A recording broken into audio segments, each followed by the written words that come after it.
سرخ یاقوت کے ہیں، اس کا قلم نور اور کتابت یعنی اس کے اندر جو لکھائی ہے بھی نور سے ہے۔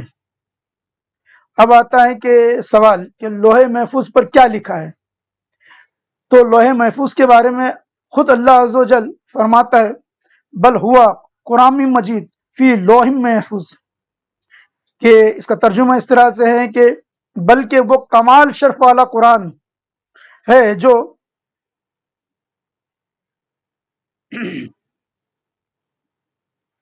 شرف والا قرآن ہے جو لوح محفوظ میں لکھا ہوا ہے۔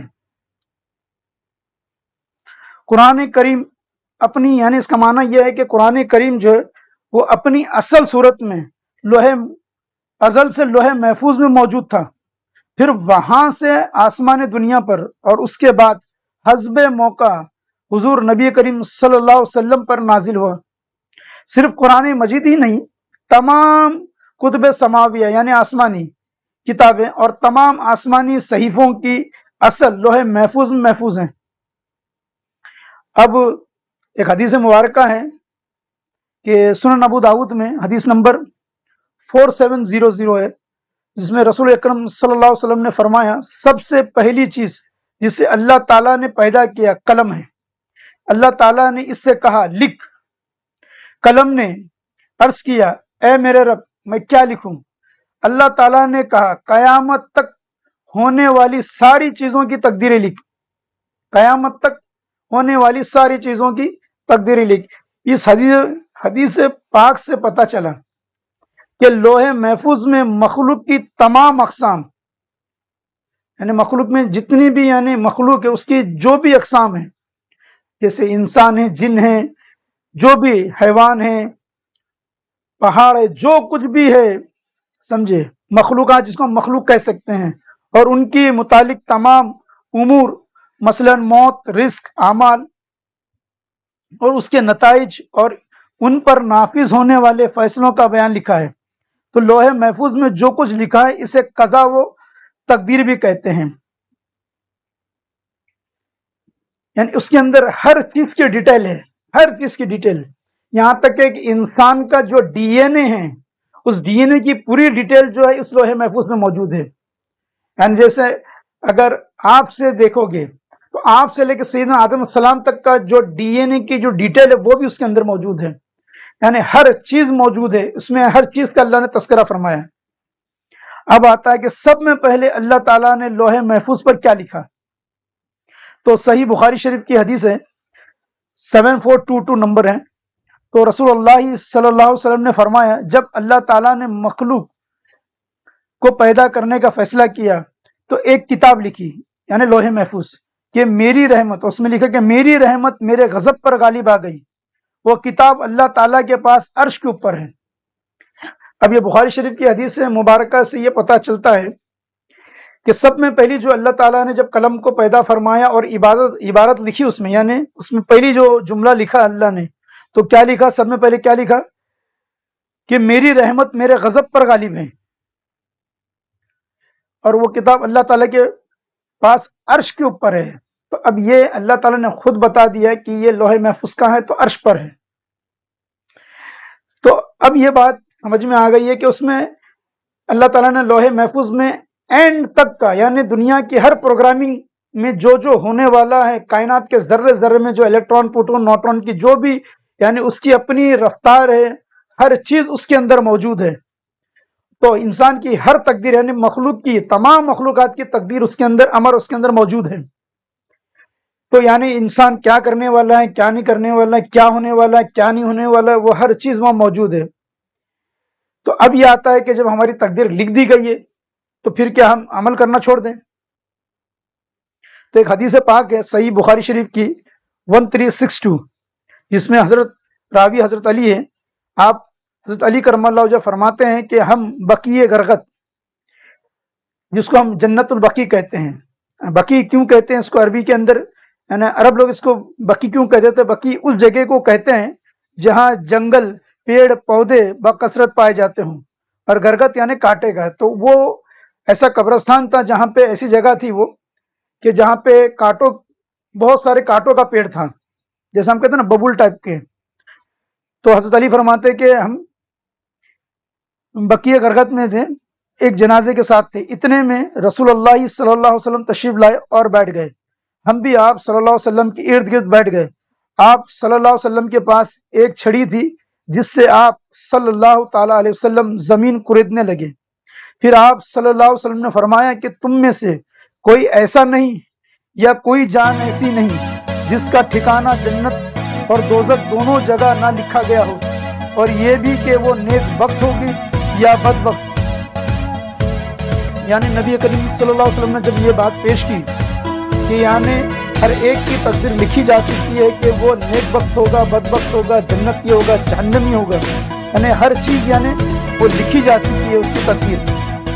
تو ایسے میں ایک صحابی رسول نبی کریم صلی اللہ علیہ وسلم سے عرض کرتے ہیں کہ یا رسول اللہ، پھر کیوں نہ ہم اپنی تقدیر پر بھروسہ کر لیں اور عمل چھوڑ دیں. جب سب لکھا جا چکا ہے تو پھر ہم اپنی تقدیر پہ بھروسہ کر کے بیٹھ جاتے ہیں اور سب چھوڑ دیتے ہیں، عمل کرنا چھوڑ دیتے ہیں. کیونکہ جس کا نام نیک دفتر میں لکھا ہے وہ ضرور نیک کام کی طرف رجوع ہوگا، اور جس کا نام بد بختوں میں لکھا ہے وہ ضرور بدی کی طرف جائے گا. تو نبی کریم صلی اللہ علیہ وسلم نے فرمایا عمل کرتے رہو کہ ہر شخص کو توفیق دی گئی ہے. عمل کرتے رہو کہ ہر شخص کو توفیق دی گئی ہے کہ جن کا نام نیک بختوں میں ہے ان کو اچھے کام کرنے میں ہی آسانی معلوم ہوتی ہے، اور بد بختوں کو برے کام میں آسانی نظر آتی ہے. تو نبی کریم صلی اللہ علیہ وسلم نے کہا کہ ابھی تمہیں پتا تھوڑی ہے کہ کیا ہے، اور تم پتا کیسے کرو گے؟ تم جنت کی جہنم، تو تم وہ اعمال کرتے رہو گے، یعنی اس عمل کو کرنے میں جو نیک بخت ہے اس کو نیک اعمال کرنے میں آسانی ہوگی، اور جو بد بخت ہے اسے برے کام کرنے میں آسانی، اس میں مزہ آئے گا اسے، ایک طرح سے سمجھ لیجیے. تو اب یہاں پہ لوح محفوظ کے تعلق سے جو بھی سوالات تھے وہ سمجھ میں آ گئے. اب آتا ہے کہ نگاہ اولیاء کیا ہے. تو صحیح بخاری شریف کی حدیث نمبر 6502 میں ہے کہ اللہ تعالیٰ فرماتا ہے کہ جب بندہ میرا مقرب ہو جاتا ہے تو میں اس سے محبت کرنے لگ جاتا ہوں. سبحان اللہ. پھر جب میں اس سے محبت کرنے لگ جاتا ہوں تو میں اس کا کان بن جاتا ہوں جس سے وہ سنتا ہے. کیا بات ہے. اللہ تعالیٰ فرماتا ہے میں اس کے کان بن جاتا ہوں جس سے وہ سنتا ہے، اس کی آنکھ بن جاتا ہوں جس سے وہ دیکھتا ہے، اس کا ہاتھ بن جاتا ہوں جس سے وہ پکڑتا ہے، اس کا پاؤں بن جاتا ہوں جس سے وہ چلتا ہے. تو کوئی اس حدیث پاک سے یہ مفہوم نہ نکالے کہ اللہ تعالیٰ اپنے ولی میں حلول کرتا ہے، جیسے کوئلہ میں آگ یا پھول میں رنگ و بو. تو خدا تعالیٰ حلول سے پاک ہے، اور یہ عقیدہ رکھنا کفر ہے. بلکہ اس حدیث کا مطلب یہ ہے کہ وہ بندہ فنا فی اللہ ہو جاتا ہے جس سے خدائی طاقت اس کے اعضاء میں کام کرنے لگتی ہے، اور وہ ویسے کام کر لیتا ہے جو عقل و سمجھ سے باہر ہوتا ہے. ایسے کئی واقعات جو ہے جو عقل اور فکر بھی جو ہے سمجھ نہیں سکتی، کر نہیں سکتی. جیسے حضرت آصف بن بخیہ کا واقعہ ہے کہ جو تخت طاؤس حضرت بلقیس رضی اللہ تعالیٰ عنہ کا لے کے آئے کہ اتنا بڑا جو عفریت جن تھا وہ نہیں لا سکا، کہ ایک آن میں لے کر آ گئے، اور اتنا لمبا فاصلہ ملک سبا سے لے کے آنا، اور جبکہ تخت طاؤس جو رکھا ہوا تھا اتنا وزن تھا کہ اس کو اٹھانا مشکل، اور ایک پلک جھپکتے لے کے آ گئے. تو یہ عقل سے ماورا ہے، عقل کے باہر ہے کہ یہ کیسے ہوا. تو یہ کیسے ہوا؟ تو یہ اللہ تبارک و تعالیٰ کی عطا ہے کہ اللہ تعالیٰ نے کہا نا کہ میں اس کا ہاتھ بن جاتا ہوں، وہ میرے ہاتھ سے پکڑتا ہے. تو پھر یہ ہاتھ کے اندر کے جو کمالات ہے اللہ تعالیٰ اس کے ہاتھ کے اندر قدرت عطا فرما دیتا ہے. تو اولیاء کرام کے دیکھنے سننے کی قوت کو عام انسانوں کے کان، آنکھ اور ان کی قوتوں پر ہرگز قیاس نہیں کرنا چاہیے، بلکہ یہ ایمان رکھنا چاہیے کہ اللہ نے اپنے محبوب بندوں کے کان اور آنکھ کو عام انسانوں سے بہت ہی زیادہ طاقت عطا فرمائی ہے، اور ان کی آنکھوں، کانوں اور دوسرے اعضاء کی طاقت اس قدر بے مثل اور بے مثال، اور ان سے ایسے ایسے حیرت انگیز کام انجام پاتے ہیں جن کو دیکھ کر کرامت کے سوا کچھ بھی نہیں کہا جا سکتا. اور کیوں نہ ہو کہ جو لوگ اپنی زندگی رضا الہی کے لیے وقف کر دیتے ہیں، اللہ تعالیٰ ان کے کاموں میں ان کی مدد فرماتا ہے اور ان کے لیے ایسے ایسے اسباب مہیا فرماتا ہے جو ہمارے وہم و گمان میں بھی نہیں۔ اب ایک حدیث پاک میں ہے، کیونکہ جو یہ حدیث قدسی بخاری شریف کی گزری ہے، اسی سے منسلک اور حدیث میں سنانا چاہتا ہوں کہ جس میں اللہ تعالیٰ فرماتا ہے کہ مومن کی فراست کے بارے میں، یہ حضرت ابو امامہ رضی اللہ تعالیٰ عنہ سے روایت ہے کہ نبی کریم صلی اللہ علیہ وسلم نے ارشاد فرمایا کہ مومن کی فراست و دانائی سے ڈرو۔ مومن کی فراست و دانائی یعنی مومن کی نظر سے اور اس کے فہم سے ڈرو، وہ اللہ کے نور سے دیکھتا ہے۔ کس کے؟ اللہ کے نور سے۔ اب جو اوپر والی جو حدیث تھی اس میں اللہ تعالیٰ فرماتا ہے بخاری شریف کے اندر کہ میں ان کے آنکھ بن جاتا ہوں، وہ میری آنکھ سے دیکھتے ہیں، ٹھیک ہے۔ اور اس حدیث پاک میں ہے کہ مومن کی نظر سے ڈرو، فراست سے ڈرو، کیونکہ وہ اللہ کے نور سے دیکھتے ہیں۔ تو وہ بے شک، اور امام قرطبی نے اپنی تفسیر میں فرماتے ہیں کہ امیر المومنین حضرت سیدنا عثمان غنی رضی اللہ تعالیٰ عنہ کے دور خلافت میں ایک مرتبہ ایک شخص حضرت عثمان غنی رضی اللہ تعالیٰ کی بارگاہ میں حاضری کے لیے جا رہا تھا کہ راستے میں ایک اجنبی عورت پر اس کی نگاہ پڑ گئی۔ جب حضرت عثمان غنی رضی اللہ تعالیٰ عنہ کی خدمت میں حاضر ہوا تو انہوں نے فرمایا، ہمارے پاس بعض حضرات اس حالت میں آتے ہیں کہ ان کی آنکھ میں زنا کا اثر ہوتا ہے۔ اس شخص نے عرض کی کہ ابھی وہی بند نہیں ہوئی، یعنی میرے حال سے واقف ہو گئی کہ میں نے ابھی یہ جو چیز یعنی میں نے دیکھا، تو ان کو کس طرح سے خبر ہو گئی؟ یہ کوئی وحی نازل ہوئی؟ فرمایا یہ وحی نہیں بلکہ مومن کی فراست ہے، کہ مومن کی جو فراست ہے یعنی مومن کی جو نظر ہے، کیونکہ وہ اللہ کے نور سے دیکھتا ہے اور اللہ کے نور سے کوئی چیز چھپ نہیں سکتی، پوشیدہ نہیں ہو سکتی۔ حضرت مولانا رومی رحمۃ اللہ علیہ اپنی مثنوی شریف میں فرماتے ہیں، لوح محفوظ است پیش اولیاء، است محفوظ است محفوظ است خطا، یعنی لوح محفوظ اولیاء اللہ کے پیش نظر ہوتا ہے جو کہ ہر خطا سے محفوظ ہوتا ہے۔ مولانا رومی رحمۃ اللہ علیہ اپنے اشعار میں کہتے ہیں کہ جو اللہ کے اولیاء کرام ہیں جو بے خطا ہیں، تو ان کے سامنے جو ہے لوح محفوظ ہوتا ہے۔ تو ایسے کئی واقعات جو ہے اولیاء کرام کے مل جاتے ہیں کہ جب وہ بتا دیتے ہیں یعنی آگے کے جو حالات وغیرہ جو ہے، تو اللہ تعالیٰ ان کے اوپر منکشف فرما دیتا ہے یا ان کی نظر لوح محفوظ تک پہنچ جاتی ہے۔ حضرت سیدنا غوث اعظم رضی اللہ تعالیٰ عنہ قصیدہ غوثیہ میں فرماتے ہیں کہ میں اللہ کے تمام شہروں کو اس طرح دیکھتا ہوں جس طرح ہتھیلی پر رائی کا دانہ ہے۔ میں اللہ تعالیٰ کی تمام شہروں کو، جتنے بھی شہر ہوں گے، اب یہاں پہ شہروں سے مراد خالی یہاں کے شہر نہیں، جتنے بھی ہوں گے تمام، یعنی تمام عالم میں جتنے عالم ہیں ان میں جتنے شہر ہوں گے وہ تمام شہر میں کس طرح سے دیکھتا ہوں؟ جیسے ہتھیلی پہ کوئی رائی کا دانہ ہوتا ہے، اس طرح سے دیکھتا ہوں۔ اور مزید ارشاد فرماتے ہیں، مجھے اپنے رب عز و جل کی عزت کی قسم کہ تمام سعادت مند اور بدبخت مجھ پر پیش کیے جاتے ہیں، میری آنکھ لوح محفوظ پر لگی ہے، یعنی لوح محفوظ میرے پیش نظر ہے۔ سبحان اللہ۔ اس لیے تو کہتے ہیں کہ نگاہیں مرد مومن سے بدل جاتی ہے تقدیر ہے، کوئی اندازہ کر سکتا ہے ان کے زور بازو کا؟ تو حضور سیدنا غوث پاک فرماتے ہیں کہ جب یعنی لوح محفوظ میری نظر میں کیوں ہوتا ہے، لوح محفوظ کو دیکھ سکتے ہیں اللہ کے ولی، کیونکہ اللہ تعالیٰ ان کی آنکھ بن جاتا ہے اور ان کو اپنا نور عطا فرما دیتا ہے اس وجہ سے، اور اللہ کی آنکھ سے ہی لوح محفوظ دیکھا جا سکتا ہے۔ اور جس طرح سے بخاری شریف کی حدیث پاک تھی کہ اللہ تعالیٰ فرماتا ہے کہ میں ان کی آنکھیں بن جاتا ہوں، میرے جو ولی ہوتے ہیں میں ان کی آنکھ بن جاتا ہوں۔ کیا بن جاتا ہوں؟ آنکھ بن جاتا ہوں، اور وہ میری آنکھ سے دیکھتے ہیں۔ تو اللہ کی آنکھ سے ہی لوح محفوظ دیکھا جا سکتا ہے اور کچھ نہیں۔ جب وہ دیکھتے ہیں تو وہ سمجھ بھی جاتی ہے نیک بخت ہے بدبخت ہے جو بھی ہے، تو پھر وہ دعا کرتے ہیں۔ کیا کرتے ہیں؟ اور اللہ تبارک و تعالیٰ ان کی دعا کو رد نہیں فرماتا۔ خود بخاری شریف کی جو حدیث مبارکہ ہے کہ 6502 میں کہ جب میرا مقرب بندہ مجھ سے اگر کچھ مانگتا ہے تو میں اسے دے دیتا ہوں۔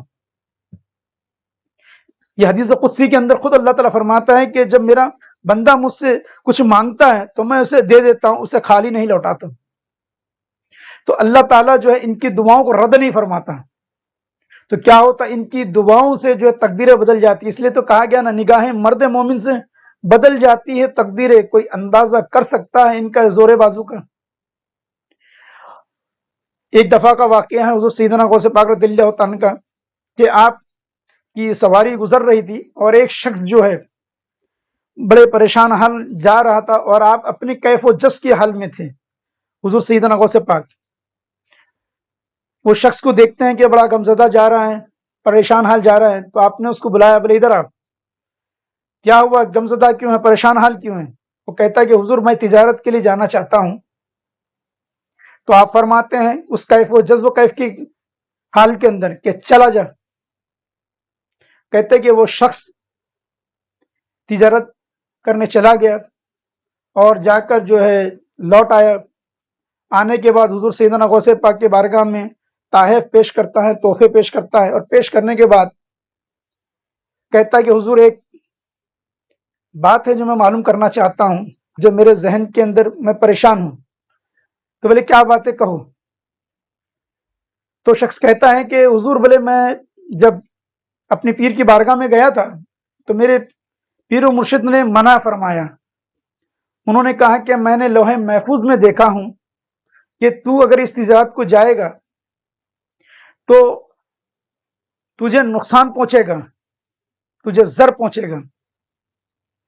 تو اسی وجہ سے جب میرے پیر و مرشد نے منع فرما دیا تو میں جو ہے غمزدہ پریشان حال گیا، کیونکہ یہ تجارت میرے لیے بہت مفید تھی اور مفید ہوئی بھی۔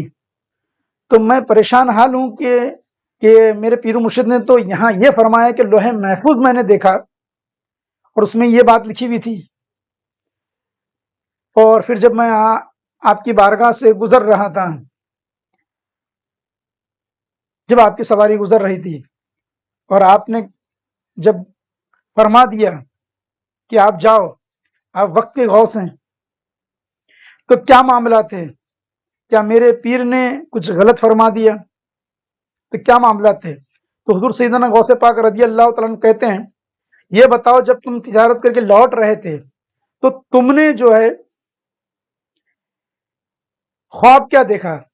تو بولے میں نے خواب یہ دیکھا ہوں کہ ہمارا قافلہ جو ہے ایک وادی میں پہنچا ہے، ہم آرام کرنے کے لیے سب اترے ہیں، اور اتنے میں کیا دیکھتے ہیں کہ کچھ ڈاکوؤں آتے ہیں اور ہمارے جو ہے قافلے کو گھیر لیتے ہیں اور مجھے پکڑ لیتے ہیں اور مجھے مارتے ہیں، زرکوب کرتے ہیں، اور میرے تمام جو بھی ساز و سامان تھا، میرے جو اشرفیاں تھیں، جو کچھ بھی تھا، وہ سب جو ہے مجھ سے چھین لیتے ہیں اور مجھے کافی زخم پہنچاتے ہیں، اور پھر یہ میں دیکھ رہا تھا کہ میری آنکھ کھل گئی۔ تو حضور سیدنا غوث پاک رضی اللہ تعالیٰ عنہ کہتے ہیں کہ تیرے پیر نے جو دیکھا لوح محفوظ میں وہ صحیح تھا، غلط نہیں تھا، وہ صحیح تھا۔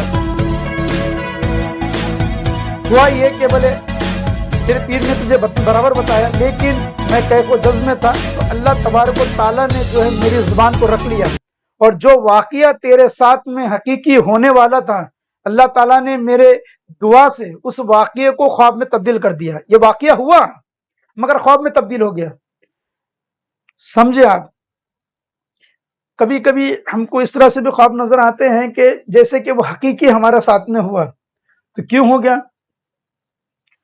ہو سکتا ہے کہ کسی کی دعا کی وجہ سے جو ہے، ہم دیکھتے ہیں نا کبھی میرے ساتھ میں ایسا حادثہ ہو گیا کہ بولے میں خواب میں دیکھ رہا ہوں کہ میں راستہ جو ہے پار کر رہا ہوں، اتنے میں مجھے کوئی کار والا آ کے ٹکر مار دیتا ہے۔ تو یہ واقعہ ہو سکتا ہے کہ اصل ہونے والا ہوگا، اسی طرح سے لکھا ہوگا، مگر کسی کی دعا کی وجہ سے، جو آپ نے خیرات کی، وہ صدقہ کی، کسی نے بھی والدین کی دعا سے، استاد کی دعا سے، پیر کی دعا سے، کسی وجہ سے، وہ دعا کی وجہ سے وہ آنے والی جو بلا تھی وہ خواب میں بدل دی گئی۔ تو اللہ کے ولیوں کو اللہ نے وہ طاقت عطا فرمایا ہے کہ وہ لوح محفوظ کو دیکھ سکتے ہیں، اور اس کے اندر دیکھنے کے بعد وہ اللہ سے جو ہے اللہ کی بارگاہ میں عرض کر کے جو ہے اس کے معاملات میں تبدیلی بھی فرما سکتے ہیں۔ اور اللہ تعالیٰ جو ہے، اللہ پہ کسی قسم کا نہ واجب ہے نہ فرض ہے کہ آپ یہ نہیں کہتے اللہ کے اوپر کوئی فرض ہے، کوئی فرض نہیں، کوئی واجب نہیں، کیونکہ تدبیر جو دعا جو ہے وہ تدبیر میں شمار ہیں، اور اللہ تبارک و تعالیٰ دعا اور تدبیر کو قبول فرماتا ہے۔